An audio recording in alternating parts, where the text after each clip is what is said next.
The North has chosen its preferred presidential candidate, Ango Abdullahi, the convener of the Northern Elders Forum, NEF, and the former vice-chancellor of the Ahmadu Bello University, Zaria, Kaduna, Professor Ango Abdullahi, speaks to Dare Adekombi on the North's position on the February 25th presidential election, dismissing claims that the governors will decide where the votes will swing, speaks on the need to be thinker with the political structure of the country, amongst other issues.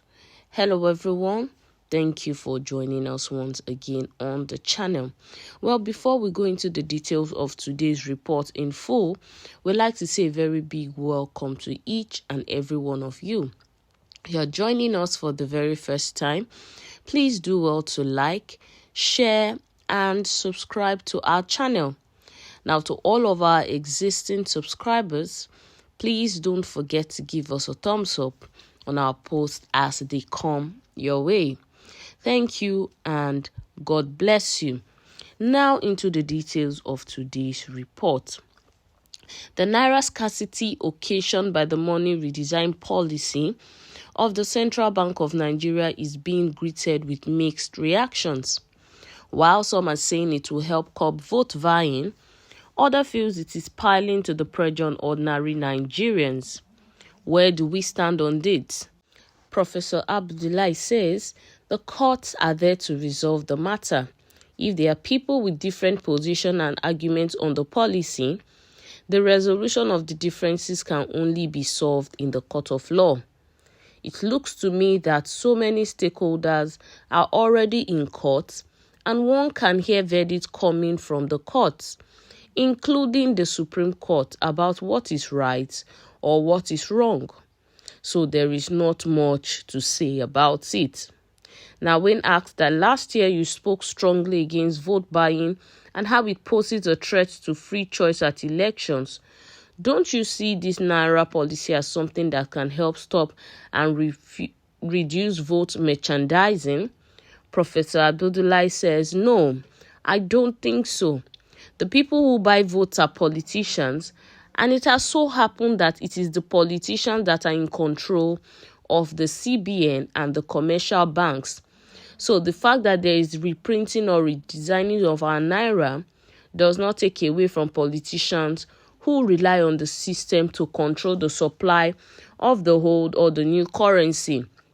So they can still go ahead with their practice of buying votes. All these are gimmicks. The real solution to vote buying is law enforcement and vote education. The law should be able to catch those who are buying or selling their votes.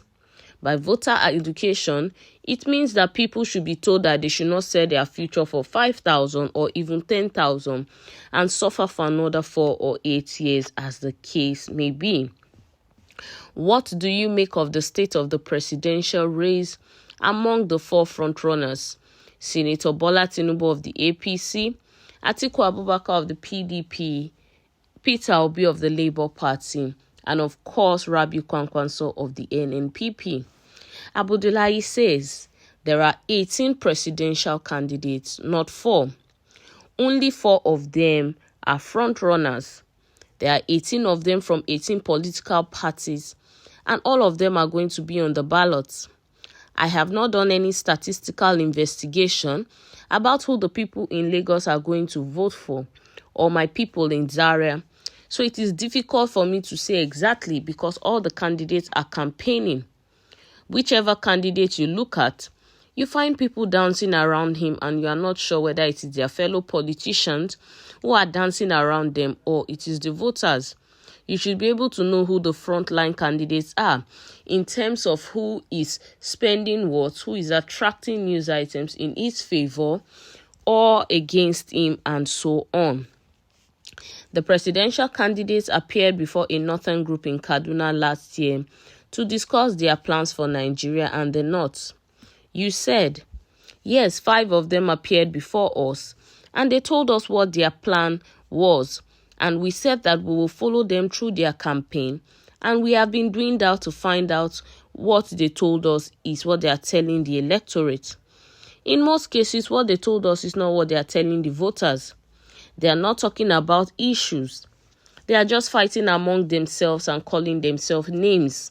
They are just throwing allegations and counter-allegations among themselves. This is not a campaign based on issues. What we notice is that it has been a campaign based on who is mine and who is not mine. That is what is going on. I just read a news item coming shockingly from my point of view, from my old person. He said if somebody is not elected, the country will go to pieces. That is very sad for Nigeria. You said the NEF would unveil its preferred presidential candidate before the election. Have you reached that point now? Abdullahi says, we have reached that point, but I will not tell you who the person is for now. The NEF is still discussing with other stakeholders from other parts of the country who are interested in the elections. Even today, we are having a meeting with the representatives of the Ohanaeze in Abuja.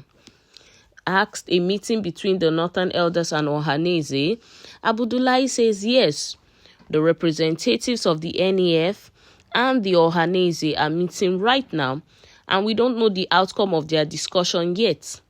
When they are ready to tell us what they agree on, we will let you know. Asked that, knowing that the Southeast people are saying it is their turn, but one of the most formidable candidates from the South is Tinubu, who is always saying it is his turn to be president, Abdullahi has this to say. Look, you are a Yoruba person. Do you remember that Obasanjo was president for 8 years? Do you also remember that Osibanjo is the current vice president and will have spent 8 years by May? Do you remember that the North voted overwhelmingly for MKO Abiola?